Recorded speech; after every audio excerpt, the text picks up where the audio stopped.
একজন বুড়া মানুষ আমলনামা ওজন দিয়ে দেখবে একটা মাত্র নেকের অভাব, ওই একটা নেক হলেই সে জান্নাত পেয়ে যাবে। নেক আছে কিন্তু কয়টার অভাব? একটা নেকের অভাব। আল্লাহ বলবে দেখো তো তোমার কোনো আপনজন আছে কিনা একটা নেক দিবে।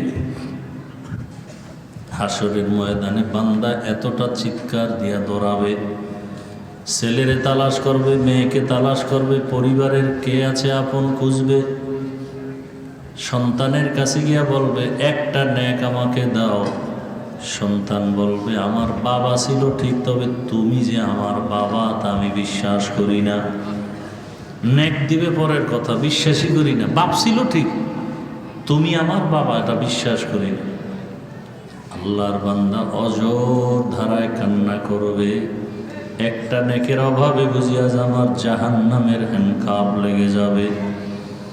ঘুরতে ঘুরতে মাও পরিচয় দিবে না, বাবাও পরিচয় দিবে না, আপন বলতে কেউ থাকবে না।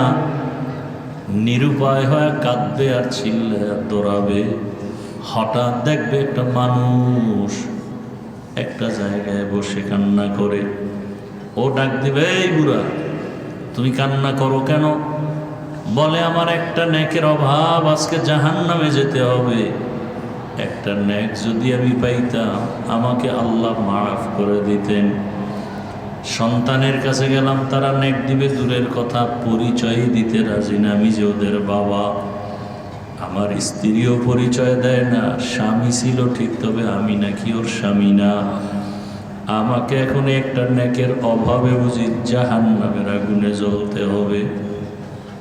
আল্লাহর ভয় অন্তরে এত বেশি, হাদিস শরীফে আল্লাহ রসুল বলেন এক ব্যক্তি মৃত্যুর আগে সন্তানদের বসাইয়া পরিবারের সবাইকে বলল, জাহান্নামের আগুন বড় ভয়ঙ্কর, কবরের আযাব বড় ভয়ঙ্কর। রহমতের নবী ইসলামের বয়ান হলো গুনাহগারেরা কবরে গেলে দুই পার্শ্বের মাটির ছাপ দেওয়া হবে। আমার একটা অনুরোধ, তোরা আমি মরিয়া যাওয়ার পরে আমারে পুরিয়া ফেলাবি, আমারে পুরিয়া ছাই বানায় বাতাসের মধ্যে উড়ায় দিবি। আমার কবরে যেন যেতে না হয়, কারণ কবরের মাটির চাপ সহ্য করতে পারবো না। তাই করলো, পরিবারের লোকেরা পুরিয়া ছাই যখন বানায়া বাতাসে উড়ায় দিল, আমার আল্লাহ পাক রব্বুল আলামিন এক জায়গায় করিয়া বান্দাকে জিজ্ঞাসা করে, এই বান্দা তুই এমন বাহানা কেন করছো? ও বলবে, হে মালিক, আযাবের ভয় আমি সহ্য করতে পারবো না, এই কারণে আমি পন্থা অবলম্বন করেছি। কেন করছো? বলে আল্লাহ আপনার ভয়, আমি আপনাকে মনে করি আপনি আমার অনেক বড়, আপনার আযাব বড়। আল্লাহ বলেন তুমি যে আমাকে ভয় করছো আমার মহাব্বত আর ভয় নিয়া, আমি তোমাকে জান্নাত দিয়ে দিলাম। ওই বান্দা বলে, ভাই আমার একটা নেকের অভাব, কেউ আজকে হাসরের মাঠে একটা নেক দেয় না। তখন বলে, আমার কাছে একটা নেক আছে কিন্তু আর কোনো নেক নাই, কিন্তু এই একটা নেক দিয়ে তো আমি জান্নাত পাবো না। আমার সব গুনাহ, নেক আছে কয়টা? এক নেক দিয়ে তো জান্নাত পাওয়া যাবে না। তবে আপনি যদি মনে কিছু না নেন, আমার নেকটা আমি আপনাকে দিয়ে দেই, অন্তত আপনি জান্নাতে যান। আমি জান্নাতে যাইতে না পারলে অন্তরে তৃপ্তি হবে যে আমি একটা ভাইয়ের উপকার করতে পেরেছি। আমার এটা তৃপ্তি, আমি একটা ভাইয়ের কি করলাম? উপকার করতে পেরেছি, এটা আমার তৃপ্তি, আর কিছু না। কারণ আমি আপনাকে একটা নেক না দিলেও তো আমার জান্নাতে যাওয়ার কোনো উপায় নাই। আল্লাহর বান্দা খুশি হইয়া নেকটা নিয়ে মালিকের দরবারে গেল। আল্লাহ পাক বলেন, কই নেক পাইছো? আল্লাহ আমার ছেলে মেয়ে কেউ দেয় নাই, একজন আপনার বান্দা আমাকে একটা নেক দিয়েছে এই বিপদের সময়। তোমার মা তোমার পরিবারের কেউ একটা নেক দিল না, এমন কে তোমার আপন যে একটা নেক এই বিপদের সময় দিল, তাকে হাজির করো। হাজির করার পরে আল্লাহ বলেন, বান্দা তুমি একে একটা নেক হাসরের মাঠে দিলা কেন? তার আপন তো কেউ দেয় নাই। ওই বান্দা চোখের পানি ছেড়ে বলেন, ও মালিক, আমার আমল নামায় একটা নেক ছাড়া আর কিছু নাই, শুধু গুনাহ আর গুনাহ। হাতের গুনাহ, চোখের গুনাহ, জবানের গুনাহ, অন্তরের গুনাহ। তবে আমি চিন্তা করে দেখলাম, আমার এই একটা নেক দিয়ে আমি জান্নাত পাবো না, তবে এই একটা নেকের কারণে আমার ভাই যদি জান্নাতে যায়, আমার অন্তরের তৃপ্তি হলো আমি আমার ভাইয়ের একটু উপকার করতে পেরেছি। আল্লাহ পাক বলে, ওরে আমার গোলাম, তোরে তো আমি বানাইছি। হাসরের কঠিন সময় তুমি যদি এক গুনাহগারকে একটা নেক দিয়া তুমি দয়া দেখাইতে পারো, তোমার থেকে আমি মাওলার দয়া তো আরো বেশি। আমি আল্লাহ তোমাকেও আমার দয়ায় জান্নাত দিয়ে দিলাম। তুমি জান্নাতে যাও। তুমি আমার একটা বান্দাকে যেই দয়া দেখাইছো, এর থেকে তো আমি মাওলার দয়া অনেক বেশি। আজকে ওয়াজ মাহফিল না থাকলে এই জাতির কি হালাত হতো। তাবলিগের খেদমত চলে একটা লাইনে, পীর সাহেবদের খেদমত চলে একটা লাইনে, মাদ্রাসার খেদমত চলে একটা লাইনে, কিন্তু ওয়াজের খেদমতটা সার্বজনীন। এখানে তাবলিগ, মাদ্রাসা, পীর মুরিদির লাইনের মানুষ, জেনারেল লাইনের মানুষ, ব্যবসায়ী, শ্রমিক, চাকরিজীবী, সমস্ত মানুষ এই ওয়াজের প্যান্ডেলে বসে। এদের সাথে সম্পর্ক তৈরি করা, উলামায়ে কেরামদের এই বন্ধন, এটা সর্বোত্তম একটা বন্ধন, সর্বোত্তম একটা কাজ। এই ওয়াজ মাহফিলের কারণে এখনো আমাদের মধ্যে কিছুটা অনুভূতি শক্তি আছে, না হয়তো মানুষ কেমন যেন এই দেশটা জাহান্নামের আড্ডাখানা হয়ে যেত। আল্লাহ হেদায়াত দান করুন। তা আমি দু চারটি কথা বলার নিয়তে দোয়া নেওয়ার জন্য আসছি। আপনারা অনেকে দোয়া করছেন, আমার শতভাগ বিশ্বাস বাংলাদেশের আপামর জনসাধারণ, উলামায়ে কেরাম কলিজা ভরে দোয়া করেছেন সুস্থতার জন্য, উম্মতের মাঝে দ্বীনের দাওয়াতের জন্য। আল্লাহ পাক সকলের দোয়াকে দায়েমীভাবে কবুল করেন।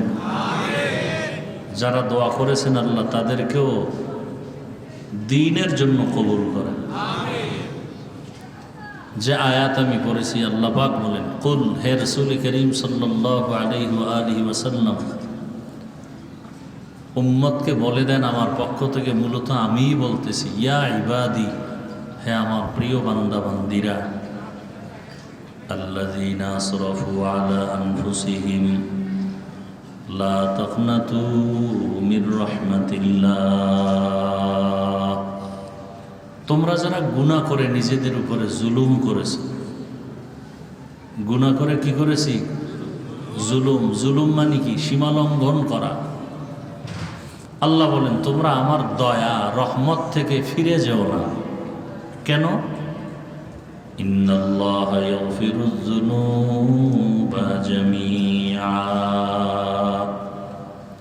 নিশ্চয়ই আমি আল্লাহ সবার গুনাহ মাফ করে দেব। ইন্নাহু হুয়াল গফুরুর রহিম, আল্লাহ হলেন চূড়ান্ত ক্ষমাশীল এবং পরম দয়ালু। আল্লাহর মতো দয়ালু আর কেউ? নবীজি বলেন, আত-তাইবু মিনাজ যামবি কামান লা যামবা লাহ, যারা গুনাহ থেকে তওবা করে আল্লাহ তাদেরকে এতটা পবিত্র করে দেন যে কখনো তারা গুনাহই করেনি। আয়াত ও হাদিসের আলোকে আল্লাহ পাক গোটা দুনিয়ার মানুষকে তওবার পথে আহ্বান করেছেন। নবীজি বলেন, কোরআন তো আমার কাছে বড় প্রিয় এক কিতাব, এমন একটা কিতাব যার শব্দের মধ্যে বরকত, অক্ষরের মধ্যে বরকত, যার আওয়াজের মধ্যে বরকত, যেটা দেখলে কলিজা ঠান্ডা হয়ে যায়, যার আওয়াজ শুনলে কলিজা শীতল হয়ে যায়, সেই কিতাবের নাম কি? কোরআন।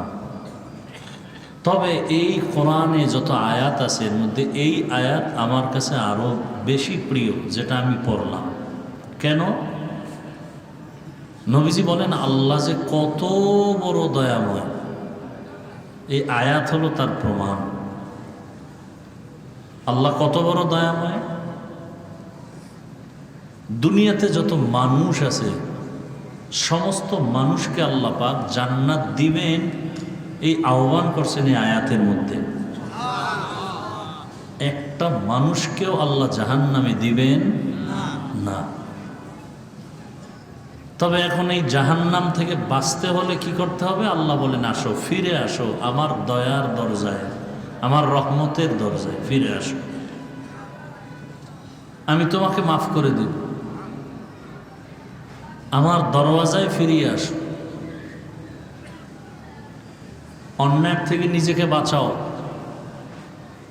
সামনে জীবন যেটা পাবো সেটা তো আলাদা, যেটা চলে গেছে। ওই জীবনে গুনাহ আছে না নেই? হাতের গুনাহ, জবানের গুনাহ, অন্তরের গুনাহ, কানের গুনাহ। আল্লাহ বলেন ওখান থেকে পবিত্র হওয়ার একটাই মাত্র ব্যবস্থার নাম তওবা। ব্যবস্থার নাম কি? তওবা। তওবাটা কেমন? বলে খাঁটি অন্তরে তওবা। মরে যাব কিন্তু ওই গুনাহ আর করব না। আল্লাহ বলেন আমি তাকে এমন পবিত্র করব, মায়ের গর্ভ থেকে নিষ্পাপ বাচ্চা আসে, ঠিক যারা তওবা করবে এদেরকে আমি নিষ্পাপ করে দেব। নবী এজন্যই বলেন আত-তাইবু মিনাজ যামবি কামান লা যামবা লাহ। যারা গুনাহ থেকে তওবা করবে আল্লাহ তাদেরকে এমন পবিত্র করে দেন যে জীবনে কোনো গুনাহ করে নাই, এতটা পবিত্র করে দেন। প্রায় সময় আমি ঘটনা বলি, আল্লাহর এক বান্দি জীবন ভর গুনাহ করেছে, গুনাহ আর গুনাহ। এলাকার সমস্ত মানুষ পর্যন্ত জেনে ফেলেছে এর মতো গুনাহগার অন্যায়কারী কেউ নাই। একদিন রাস্তা দিয়ে হাঁটতেছে, হঠাৎ করে দেখে রাস্তার পাশে একটা কুকুর কান্না করে, পানির পিপাসা। ওই জাহান্নামী নারী কুকুরটাকে পানি পান করাবার জন্য পাগল হয়ে গেল। কোথায় পাবে পানি? খুঁজতে খুঁজতে খুঁজতে খুঁজতে এক জায়গায় গিয়ে পানি পেল, একটা কূপ। কিন্তু পানি যে উঠাবে, উঠাবার কোনো পাত্র নাই, পানি অনেক নিচে। উঠাবে কিভাবে? হঠাৎ চিন্তা করতে করতে খেয়াল আসলো তার পায়ে ছিল চামড়ার মোজা। চামড়ার মোজাটা খুলিয়া চেন লাগায়া পানি উঠাবে, কিন্তু দেখে মোজা দিয়েও পানি পাওয়া যায় না, আরো নিচে। এখন মোজার সাথে একটা রশি হলে ভালো হয়, রশি পাবে কেউ? ওই আল্লাহর বান্দির মাথায় ছিল বড় এক ওড়না। আল্লাহর বান্দি ওড়নাটা খুলিয়া এক মাথা মুজার জাহান্নামী নারীটা যখন কুকুরকে পানি পান করায় দিল, সাথে সাথে একটা গায়েবী আওয়াজ আসছে। গায়েবী আওয়াজ এসে বলে, রে বান্দি, তুমি জীবনে যত গুনাহ করেছো সব গুনাহ মাফ করা হয়ে গেছে, তোমার এখন আমল নামায় কোনো গুনাহ নাই। রহমতের নবী বলেন খায়রুন নাস মান ইয়ানফাউন নাস। জমিনে ওই ব্যক্তি বড় ভালো মানুষ যার দ্বারা অন্যের উপকার হয়, কখনো ক্ষতি হয় না, সে হলো ভালো মানুষ। অন্যের উপকার, ক্ষতি করব না, উপকার করতে না পারলেও কি করব না, ক্ষতি করব না, এই ভালো মানুষ। ওই জাহান্নামী নারী গুনাহগার শুধু একটা কুকুরকে পানি পান করাবার কারণে রহমতের নবী বলেন হাদিসে পাকে আল্লাহ তাকে মাফ করে দিয়েছেন। আল্লাহ পাক রব্বুল আলামিন বলেন, আমি চাই বান্দাকে জাহান্নাম থেকে বাঁচায় জান্নাত দিব, তবে বাহানা তালাশ করি। কোন একটা উসুল পাওয়া যায় কিনা, একটা লাইন পাওয়া যায় কিনা। যেমন হাদিসে আর একটা ঘটনা আছে, নবীজি বলেন হাসরের ময়দানে যখন মানুষগুলো উলঙ্গ দাঁড়াবে, সর্বপ্রথম যিনি পোশাক পরবে তিনি হবেন ইব্রাহিম আলাইহিস সালাম। সব উলঙ্গ হাসরের মাঠে। আম্মা জান আয়েশা রাদিয়াল্লাহু আনহা বলেন, ইয়া রাসূলুল্লাহ, হাসরের ময়দানে নারীরাও কি উলঙ্গ? বলে হা। পুরুষও? বলে হা। দূরত্ব কত? বলে সব সামনে। আম্মা জান আয়েশা বলেন, তো লজ্জা কি হবে না? রহমতের নবী বলেন, হে আয়েশা, লজ্জা পাবে দূরের কথা, একজন আর একজনের দিকে তাকাবারও হুঁশ হবে না। এত ভয়ঙ্কর হবে হাসরের ময়দান। সেই সময় মানুষগুলো পাগলের মতো দৌড়াবে। নবী বলেন, হাসরের ময়দান তো এমনিই বড় কঠিন। একদিকে সূর্যের গরম, অন্যদিকে আবার জাহান্নামের আগুনের গরম। আবার আমার আল্লাহ রাগান্বিত আওয়াজ দিবেন, লিমানিল মুলকুল ইয়াউম লিল্লাহিল ওয়াহিদিল কাহ্হার। এতটা কঠিনের মধ্যেও আরো আয়েশাকে নবী বলেন, আরো 3টা জায়গা হবে আরো কঠিন। যেই 3টা জায়গায় কঠিন হওয়া মাত্র মা বাবা সন্তানের কোনো পরিচয় থাকবে না। একটা জায়গা হলো আমল নামা হাতে দেওয়ার সময়, আর একটা সময় হবে আমল ওজন করার সময়, আর একটা সময় হবে পুলসিরাত পার হওয়ার সময়। কারণ জাহান্নামের উপর দিয়েই হবে পুলসিরাত। যেমন আমরা ব্রিজ পার হই, নিচে কি? পানি। যদি পড়ে যায় বিপদ, পড়ে গেলে কি? পুলসিরাতের নিচে জাহান্নামের আগুন। এইভাবে জাহান্নামের উপর দিয়ে পুলসিরাত। যারা ঈমান ও আমল নিয়ে যাবে তারা পার হয়ে যাবে, আর গুনাহগারেরা ওখানেই পড়ে যাবে নিচে। রহমতের নবী বলেন, এই 3টা জায়গা নিয়ে আমিও বড় পেরেশান হয়ে যাব, আমার উম্মতের কি উপায় হবে।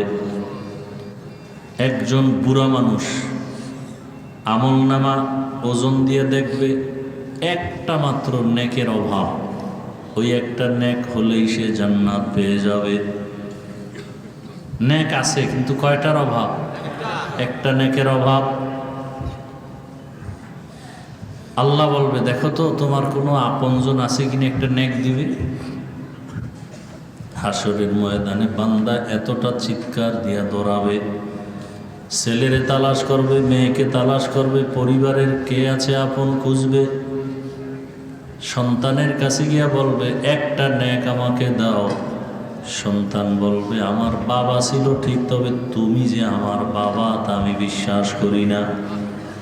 নেক দিবে পরের কথা, বিশ্বাসই করি না। বাপ ছিল ঠিক, তুমি আমার বাবা, এটা বিশ্বাস করি না। আল্লাহর বান্দা অজর ধারায় কান্না করবে, একটা নেকের অভাবে বুঝিয়া যে আমার জাহান্নামের হ্যান্ডকাপ লেগে যাবে। ঘুরতে ঘুরতে মাও পরিচয় দিবে না, বাবাও পরিচয় দিবে না, আপন বলতে কেউ থাকবে না। নিরুপায় হয়ে কাঁদবে আর চিল্লে আর দৌড়াবে। হঠাৎ দেখবে একটা মানুষ একটা জায়গায় বসে কান্না করে। ও ডাক দিবে, এই বুড়া তুমি কান্না করো কেন? বলে, আমার একটা নেকের অভাব, আজকে জাহান্নামে যেতে হবে। একটা নেক যদি আমি পাইতাম আমাকে আল্লাহ মাফ করে দিতেন। সন্তানের কাছে গেলাম, তারা নেক দিবে দূরের কথা, পরিচয় দিতে রাজি না আমি যে ওদের বাবা। আমার স্ত্রীও পরিচয় দেয় না, স্বামী ছিল ঠিক, তবে আমি নাকি ওর স্বামী না। আমাকে এখন একটা নেকের অভাবে বুঝি জাহান্নামের আগুনে জ্বলতে হবে। আল্লাহর ভয় অন্তরে এত বেশি,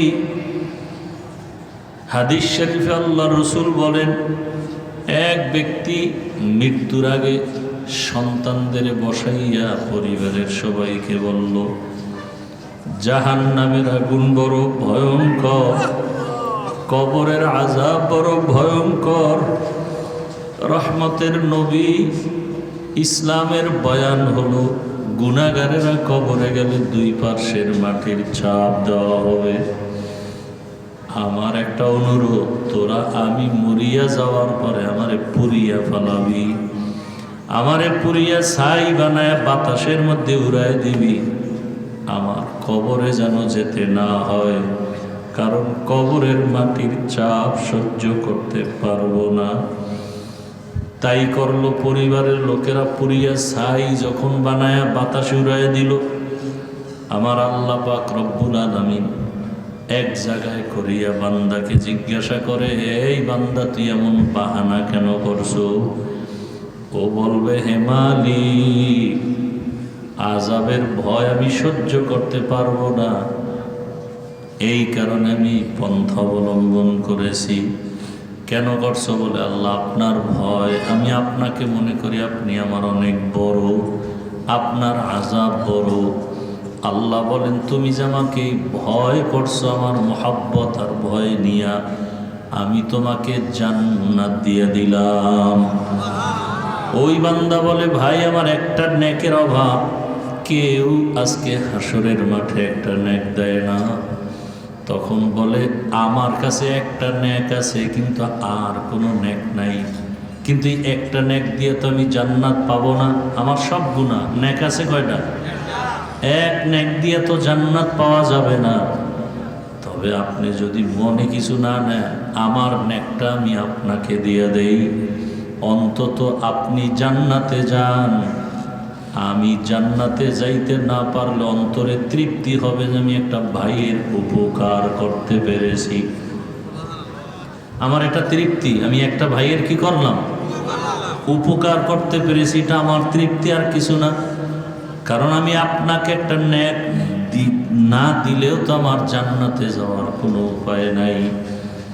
আল্লাহর বান্দা খুশি হইয়া নেকটা নিয়ে মালিকের দরবারে গেল। আল্লাহ পাক বলেন, কই নেক পাইছো? আল্লাহ, আমার ছেলে মেয়ে কেউ দেয় নাই, একজন আপনার বান্দা আমাকে একটা নেক দিয়েছে এই বিপদের সময়। তোমার মা, তোমার পরিবারের কেউ একটা নেক দিল না, এমন কে তোমার আপন যে একটা নেক এই বিপদের সময় দিল, তাকে হাজির করো। হাজির করার পরে আল্লাহ বলেন, বান্দা তুমি একে একটা নেক হাসরের মাঠে দিলা কেন? তার আপন তো কেউ দেয় নাই। ওই বান্দা চোখের পানি ছেড়ে বলেন, ও মালিক, আমার আমল নামায় একটা নেক ছাড়া আর কিছু নাই, শুধু গুনাহ আর গুনাহ, হাতের গুনাহ, চোখের গুনাহ, জবানের গুনাহ, অন্তরের গুনাহ। তবে আমি চিন্তা করে দেখলাম, আমার এই একটা নেক দিয়ে আমি জান্নাত পাবো না, তবে এই একটা নেকের কারণে আমার ভাই যদি জান্নাতে যায়, আমার অন্তরের তৃপ্তি হলো আমি আমার ভাইয়ের একটু উপকার করতে পেরেছি। আল্লাহ পাক বলে, ওরে আমার গোলাম, তোরে তো আমি বানাইছি। হাসরের কঠিন সময় তুমি যদি এক গুনাহগারকে একটা নেক দিয়া তুমি দয়া দেখাইতে পারো, তোমার থেকে আমি মাওলার দয়া তো আরো বেশি। আমি আল্লাহ তোমাকেও আমার দয়ায় জান্নাত দিয়ে দিলাম। তুমি জান্নাতে যাও। তুমি আমার একটা বান্দাকে যেই দয়া দেখাইছো, এর থেকে তো আমি মাওলার দয়া অনেক বেশি। এরে আল্লাহর বান্দারা, আজকে মা বাবা সন্তানের ভালো চায় না, যদি চাইতো নিজেও গুনাহ করতাম না, সন্তানকেও গুনার দিকে দিতাম না। আজকেও আমি ফজরের নামাজ পড়ে কিতাব দেখতেছি, একটা ঘটনা দেখলাম। এক আল্লাহর বান্দা বাজারে গেছে, বাজার করিয়া ঘরে যখন আসছে, দেখে স্ত্রী মাটিতে গড়াগড়ি খায় আর কান্না করে। স্বামী বেচারা জিজ্ঞাসা করলো, বিবি তুমি কান্না করো কেন? বলে, আমার জীবনে এমন কোনো ঘটনা জীবনেও কল্পনা করি না, এখন যে আমার সাথে হলো। বলে কি হয়েছে? বলে এটা আমি বলবো না, বড় লজ্জা, তুমি আমারে মাফ করে দাও। স্বামী বলে কি আমি জানি না কিছু, বলো কি মাফ করবো? আল্লাহর বান্দি বলে আজকে আমার ঘরে প্রতিবেশীর যে একটা সন্তান কাজ করে, সহযোগিতা করে, এক পর্যায়ে আমার উপরে সে হামলা করেছে, আমিও তার সাথে জিনায় লিপ্ত হয়ে গেছি। এমন অবস্থায় আমি গুনার মধ্যে শামিল হয়ে গেছি। এই কথা শোনার পরে স্বামীও কান্না শুরু করলো, এমনভাবে কান্না করতেছে। বিবি বলে তুমি কাঁদো কেন স্বামী? বলে বিবি তুমি বুঝো না, আমি যে বাজারে গেলাম, বাজারে যাওয়ার পরে আমি যে দোকান থেকে মাল নিয়েছি, ওখানে এক সুন্দরী রূপসী মহিলা, এর ফাঁদে পড়িয়া আমিও এমন অপরাধে লিপ্ত হয়ে গেছি। জীবনে এমন কোনো অপরাধ আমার নাই যেটা কল্পনায় আসে নাই, আমিও এজন্য কান্না করি। আল্লাহর রসুলের স্পষ্ট হাদিস, মা বাবা যেই আদর্শের হবে সন্তানও সে আদর্শের হবে।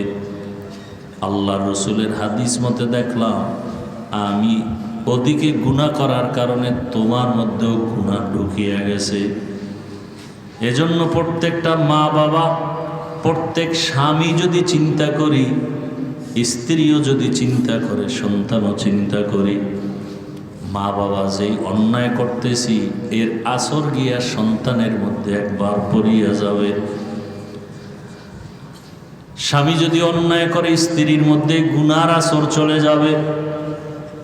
অতএব এই গুনাহ যেই ঘরের মধ্যে চলবে, ওই ঘরের মধ্যে কোনো হাজারো আলেম ওলামা নিয়ে দোয়া করাইলে কাজ হবে না। এরকম ভূমিকম্প, ভূমিধস, সুনামি, ঘূর্ণিঝড়, একের পর এক বিপদ আসবে, সন্তান হারিয়ে যাবে। দেখেন নাই এই ভূমিকম্পে বাবায় দৌড় দিছে ছেলেরে থুইয়া, কি দেখেন না এগুলো? কাছে দৌড়, ছেলে পরে দৌড় দিছে, পরে বাবা এগিয়ে এটার ধরছে। সামান্যই অবস্থা, মানে হাসরের মাঠে কি হবে তার নমুনা, তার নমুনা। কিন্তু কেউ কারো আপন না, কই স্বামী কই স্ত্রী শুনছে লাভ দিয়ে দৌড় দাও। আরে আল্লাহ যদি ধরে তুমি দৌড়ে যাবা কই? আর 5টা সেকেন্ড যদি ভূমিকম্পর মেয়াদটা বেড়ে যাইত, আপনি দৌড় দিয়া 5 তলার থেকে নিচে নামবেন। এখানে তো আরো এই দৌড়াদৌড়ি করেও তো অনেকে আহত হয়ে গেছে। আপনি বাইরে গিয়ে দাঁড়াবেন, যদি বিল্ডিং আর একটা পড়ে, অথচ দৌড়াইতেছে, মাথায় কাপড় নেই মহিলারা। কই নামাজ তো ধরেন নাই, যে এত বড় একটা বাংলাদেশের ইতিহাসে বিপদ আসছে, না আর নামাজ ছাড়া যাবে না, আল্লাহর কাছে তওবা করি, ছেলে মেয়ে নিয়ে একটু হালালভাবে চলি, কোনো চিন্তাই তো নাই।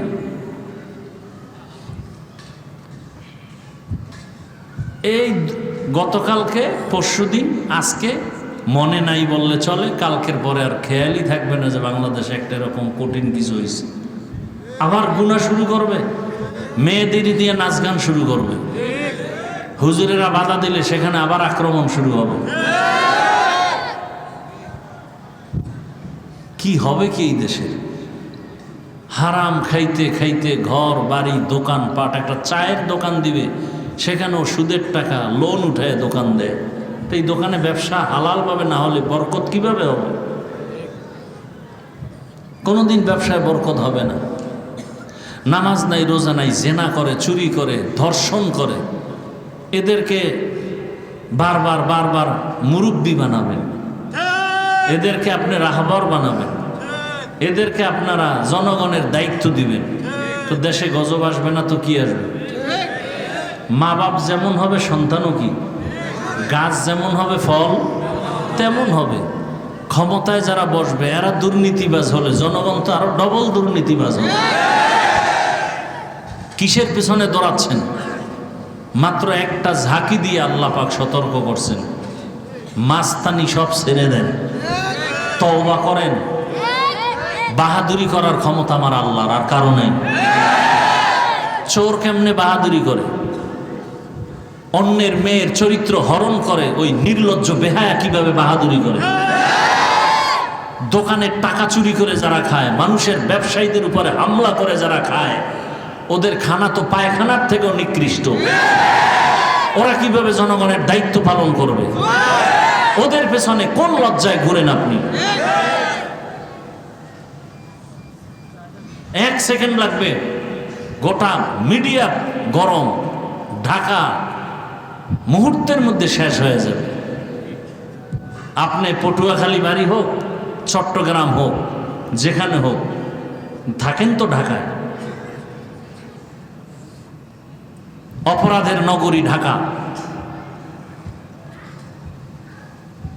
সন্তান অপরাধ করে, মেয়ে অপরাধ করে, আবার একদল অপরাধ যতটুকুই করেন না করেন, যারা করে তাদেরকে সাপোর্ট দেন, এটা আর একটা অপরাধ। চুরি করলে যে গুনাহ, আপনি চোরকে সাপোর্ট করলে সে একই গুনাহ। মদ পান করলে যে গুনাহ, যে মদ পান করছে তাকে সাপোর্ট করছেন, আপনি পান করেন নাই, আপনার সে একই গুনাহ। কত ধোঁকা খাবেন, কত ধোঁকা খাবেন, এখনো হুঁশ হবে না। আল্লাহ একটা সামথিং বাড়ি দিয়ে গেল, লাফাইতেছেন না খুব, এর মধ্যে আল্লাহ একটা বাড়ি দিয়ে দিলেন। এই লাফানের মধ্যে একটু সীমাবদ্ধতার মধ্যে চলো, বেশি লাফায় না। ধর বলারও টাইম পাবা না, মাটির তলে চলে যাবা, কোথায় যাবা কেউ খুঁজেও পাবে না। তওবা করেন। আপনি জানেন লোকটা চোর, তাকে তার কাছে কিভাবে আপনি মাল রাখেন হেফাজতে। আপনি জানেন লোকটার চরিত্র খারাপ, আপনি তার কাছে আপনার মেয়েকে কিভাবে আমানত রাখবেন। চোখের সামনে দেখেন চোর, ধর্ষক, খুনি, এদের হাতে আপনার সম্পদ কিভাবে আমানত থাকবে। জেনে শুনে অপরাধ কেন করবেন? কিসের অভাব আপনার বলেন? আপনাকে কেউ টাকা দেয়? খেটে খাবেন, কাজ করে কামাই রুজি করে হালালভাবে খাবেন। অন্যের চুরির টাকা খাবেন কেন? আপনার সন্তানের পেটে চুরির টাকা যাবে কেন? আপনার সন্তানের পেটের মধ্যে গুন্ডামির টাকা যাবে কেন? হারামের টাকা যাবে কেন? কাজ করেন, রিক্সা চালায় হলো হালালভাবে খান, সন্তানটাকে হালাল খানা দেন। কেন নিজে ক্ষতিগ্রস্ত হচ্ছেন? সন্তানকে অপরাধের দ্বার প্রান্তে রেখে যাচ্ছেন। এই সন্তান তো আপনাকে কোনোদিন সম্মান দিবে না। ওই এক সন্তান বাজার থেকে আইসা বাবার সাথে তর্ক করে রশি দিয়ে বাঁধছে, বাবারে বাইনা টাইনে নিতেছে। তোমার সাথে আর দরকার নেই, ঘরে থাকারও দরকার নেই। টানতে টানতে কতদূর নিয়ে বাবাকে দাঁড়া দাঁড়া দাঁড়া এই পর্যন্ত রাখ, আর সামনে নিস না। তো সন্তান কয়, বাবা আর সামনে নিব না কেন? আমার বাপেরও টানতে টানতে এই পর্যন্ত আছে।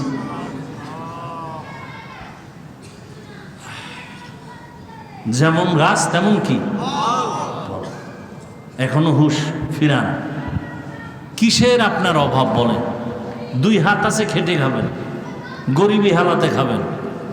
কোনোদিন চোরকে সমর্থন করবেন না, নিজেও চুরি করবেন না, চোরকে সমর্থনও করবেন না।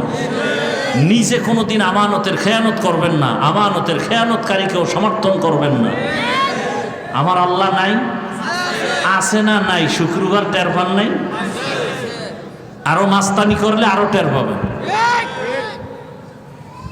আল্লাহ হেদায়াত দান করুন, আল্লাহ হেদায়াত দান করুন, আল্লাহ মাদ্রাসা কবুল করেন। আল্লাহ আমাদের জীবনকে হালালভাবে রসুলের তরিকায় পরিচালনার তৌফিক দান করেন।